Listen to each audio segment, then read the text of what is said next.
think there's a good chance that we would have prevented at least a part of 9/11.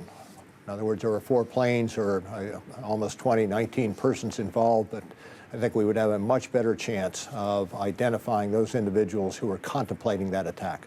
By this mass collection of information? By the various programs that have been put in place since then. Do you foresee the day when the United States arms drones to take out individuals who are posing threats to Americans on American soil? No, I do not.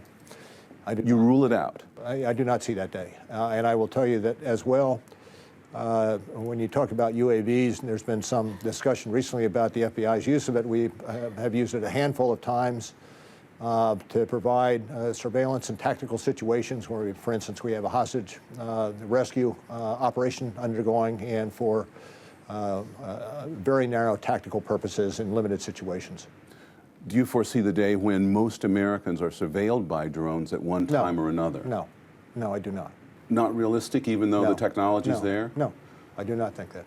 Are we at the day where Big Brother is now present in Americans' lives? I wouldn't go so far as to say that at all. No, I would think the programs that have come under scrutiny recently are designed to pick up, for the most part, metadata, or to the extent that there is more than metadata, you have to do it by court order, and they're tailored to do that. We've given up some civil liberties, though. Well, I would query about what you mean in terms of civil liberties and what we have given up. Yes, do we exchange information in ways we did not before? Absolutely. You can say that, well, that is to the extent that you exchange information between CIA, FBI, NSA, and the like, you could characterize that as somehow giving up liberties, but the fact of the matter is it's understandable and absolutely necessary if you want to protect the security of the United States. Edward Snowden, sensitive topic, I would take it. Yes.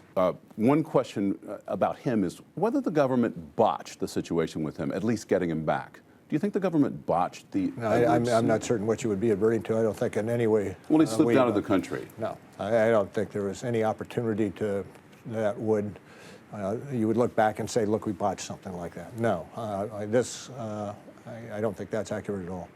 What about just detecting what he was doing? Well, I think you will see, without getting into details, ourselves, NSA and others, putting into place measures that would perhaps stop an individual such as this in the future undertaking the same activity. Do you think the Benghazi investigation was a failure? No, absolutely not. Getting people on the ground so late? No. It is not a failure. It was hard to get people on the ground, though. It was. It's a unique situation. I'm not going to say it's not, because it is a unique situation and very difficult for us to operate.